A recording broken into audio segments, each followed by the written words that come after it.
ஒரு வாலிபன் ஒரு தத்துவ ஞானியிடம் சென்று கேட்டான். நான் திருமணம் செய்ய எப்படிப்பட்ட பெண்ணை தேர்வு செய்ய வேண்டும் என்று சொல்லித் தாருங்கள் என்றான். அதற்கு அந்த ஞானி பேச ஆரம்பித்தார். அழகானவளை முடிக்காதே, அடுத்தவன் அவள் மீது ஆசைப்படுவான். அலங்கோலமானவளை முடிக்காதே, உனக்கே அவள் மீது வெறுப்பு ஏற்பட்டுவிடும். உயரமானவளை முடிக்காதே, நீ எட்டி பார்க்க வேண்டி வரும். குட்டையானவளை முடிக்காதே, அவளுக்காக தலை குனிய வேண்டி வரும். பருமனானவளை முடிக்காதே, உன் மேல் முட்டினால் காயம் ஏற்படும்.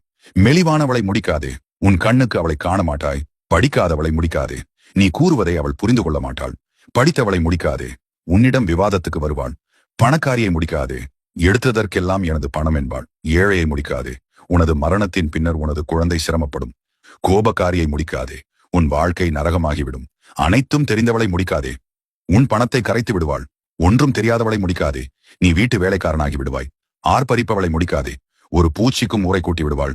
ஊருக்குள் முடிக்காதே, தாய் வீட்டில் கோழி முட்டையிட்டாலும் பார்க்க போவாள்.